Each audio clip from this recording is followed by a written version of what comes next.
First webinar. Welcome to the Thriving Thursdays webinars from the Academic and Career Advising Center. I want to thank Selena Garver for coordinating this event and allowing me to present. Selena is the Community Relation Coordinator in our office and is often doing a lot of the career and opportunity engagement for students on campus. So again, my name is Leah Griess. I'm the Academic Success Coordinator in the Academic and Career Advising Center. I do the academic coaching and also academic advising and career advising.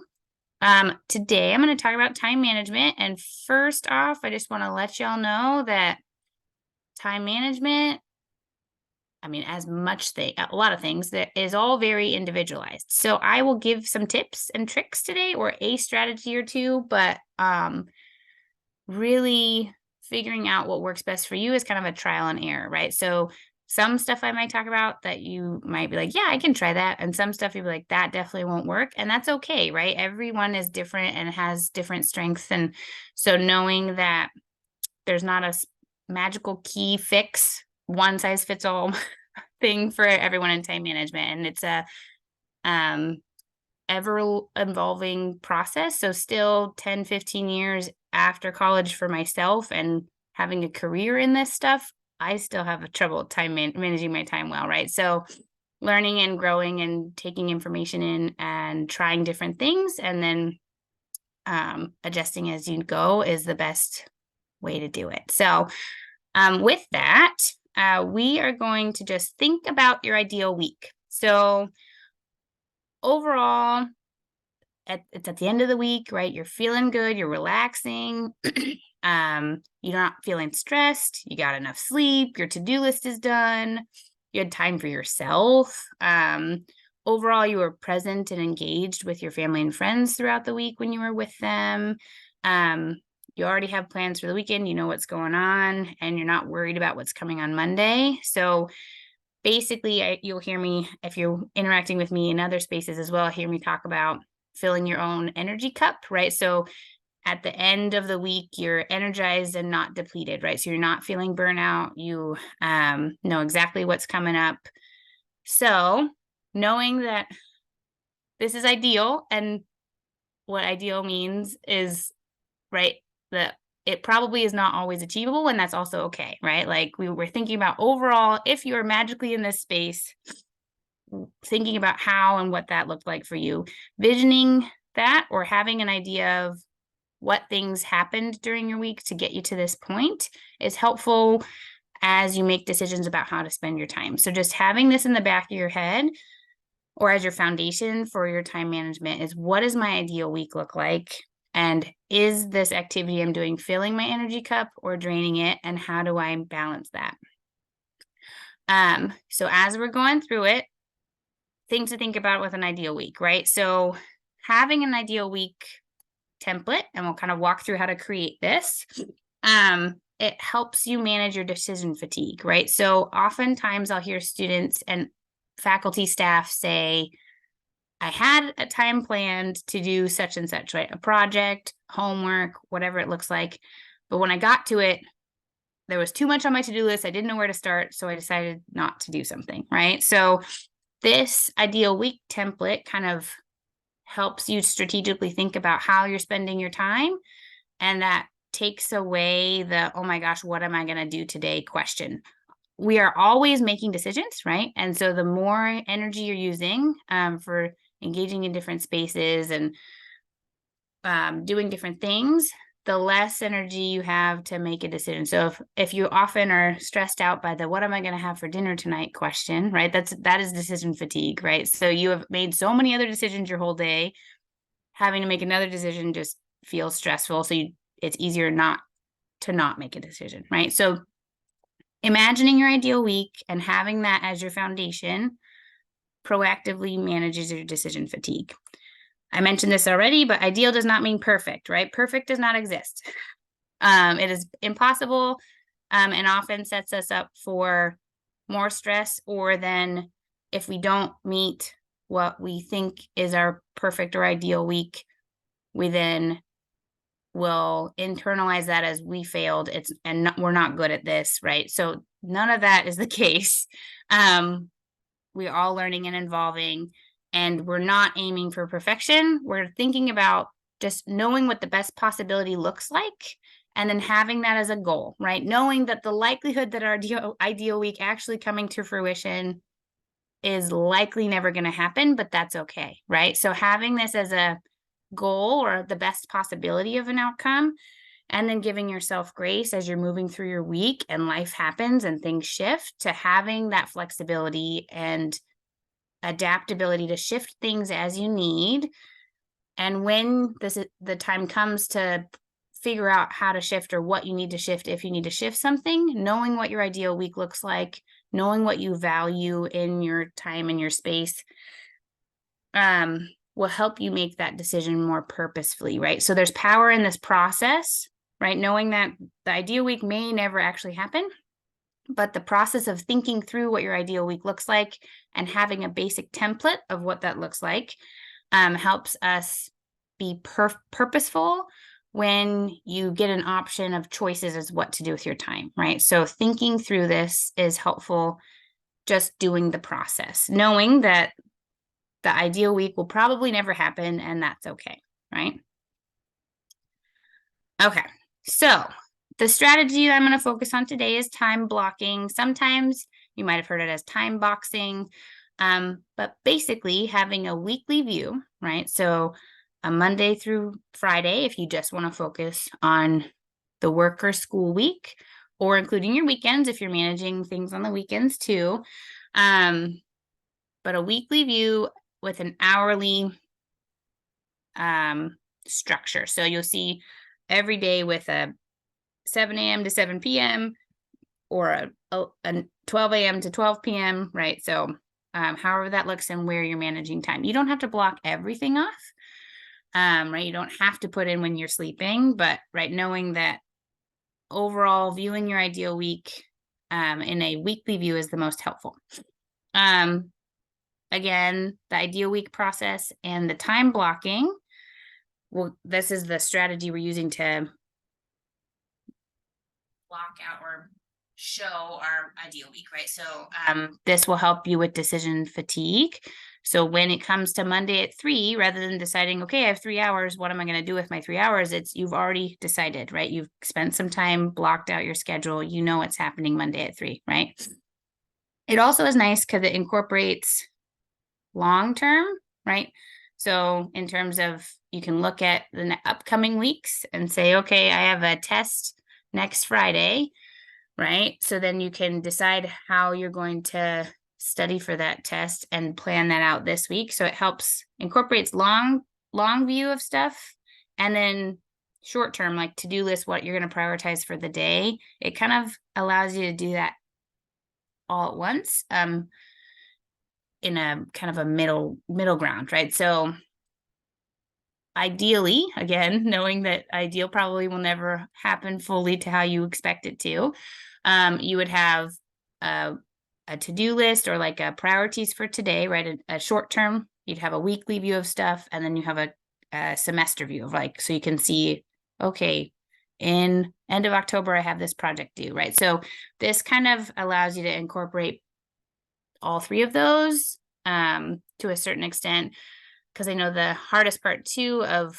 managing time, one of the harder parts, at least for me, is if I have to track it in more than one place, I likely won't, right? So trying to keep it in one space where you're consistently checking it. So that leads into what type of planner, right? Where should our ideal week live? That is up to you. So reflecting on what works well for you, or what you're using regularly. So I will kind of use my experience as an example. I have never been a paper planner person, because I would use it once at the beginning of the year, put in all my assignments, and then I would leave it in my residence hall room or leave it somewhere, and I would never look at it again. It'd fall to the bottom of my backpack, like I'd never touch it again, right? So that's only so useful, right? Because you basically want to be engaging with your schedule, your ideal week regularly. So thinking about what you're already on a daily basis, So I use Google Calendar, and I'll show you how I use that today because it's connected to my email. I also am on my phone or computer every day, for better or for worse, right? There's some of my own personal, probably things I need to work on of not being as connected to my phone or email on a regular basis. But because I know I use that every day, I always have my phone with me. When I'm going places, I can quickly pull it out and say, okay, I'm going to schedule, or this appointment's coming up. I'm going to plug it in right now into my calendar versus taking that information and forgetting to put it in my paper calendar later, right? So thinking about reflecting on your own use of things.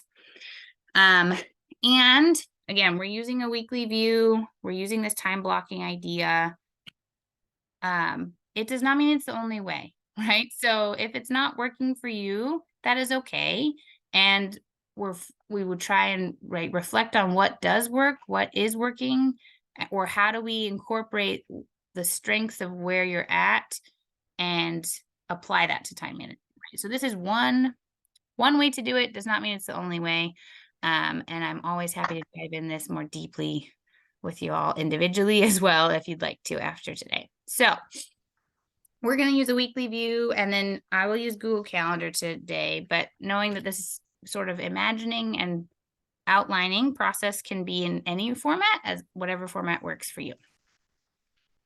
Okay, so back to imagining our ideal week. So the first step of our ideal week is blocking out the set in stone commitments, right? So we know we all have classes, we all have other commitments if you're a student athlete, right? Practice, reoccurring meetings like clubs or organizations. I know there's folks here who are part of ALAS and part of the Indigenous Students Alliance, right? So other things that you have going on that are set in stone, mostly, right? Like reoccurring things that you've committed to, right? And you can also define what that set in stone means, right? Like, and again, that doesn't mean that you're always going to make it to every single thing on your calendar, but having those, because you know you have less control over when those are, right? So your classes are scheduled for you. Usually you hopefully can work with your supervisor to schedule that, but right, it's usually consistent, right? So thinking about your ideal week, the first step is to have this calendar view and block out the set in stone stuff. Clarissa of She Rocks at College, it's a blog online, super great resource. But I'm using her calendar views that she has put to kind of show the steps in creating this calendar. But you can see, right, it's a weekly view.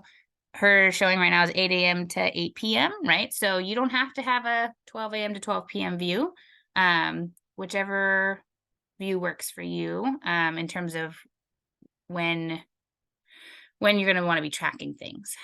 So set in stone stuff for them includes their classes and then their commuting time and then their work time, right? Next step, after you've got your set in stone commitments, aiming to find at least 2 to 3 hours a day, right, to do study sessions. I would say if you're going to do a block all at once, that you don't study straight for 2 to 3 hours. And we'll talk through that a little bit, right? There's a process of giving yourself a brain break, building in your breaks. So you're filling that energy cup, right? Combating burnout.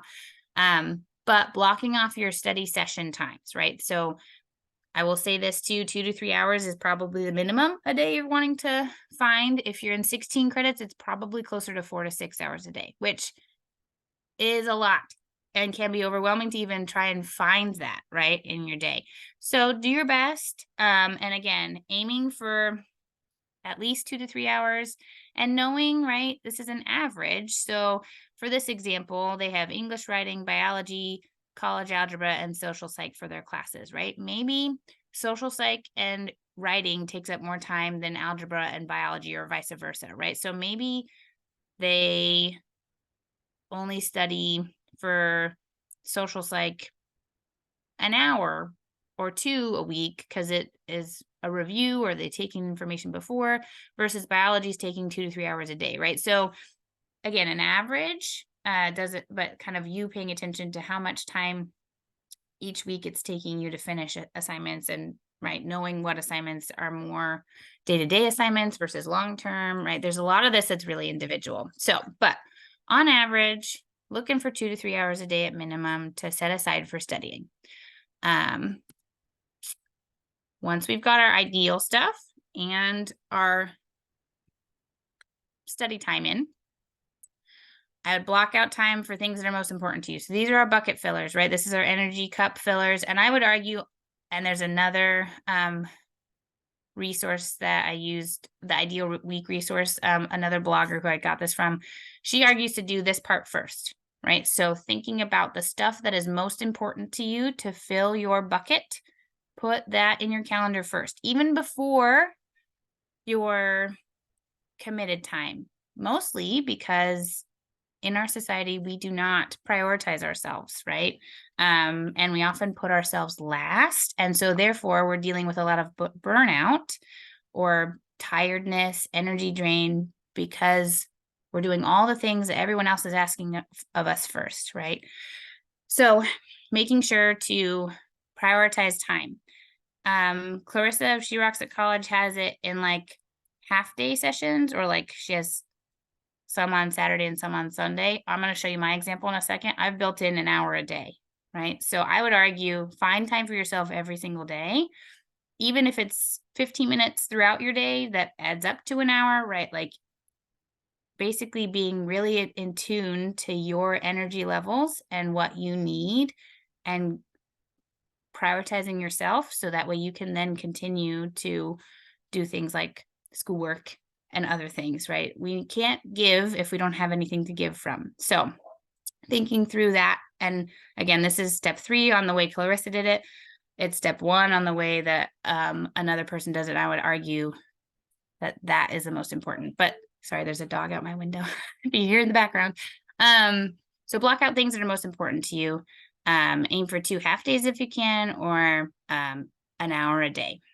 So once you've got that in, you've got other responsibilities too, like laundry, grocery shopping, caring for other family members, budgeting. Kind of, Clarissa says it's like adulting task, right? But like your just other responsibilities that keep your life going, right? So find time to do that. She calls them adulting sessions. You can again do them all in one day, like she has it set out, or schedule time throughout the week, spreading it out, but looking for 3-ish hours a week probably to do things. Part of that could be revisiting your schedule every week. So we'll talk to that at the end of this on paying attention to time. But finding time to build in for that.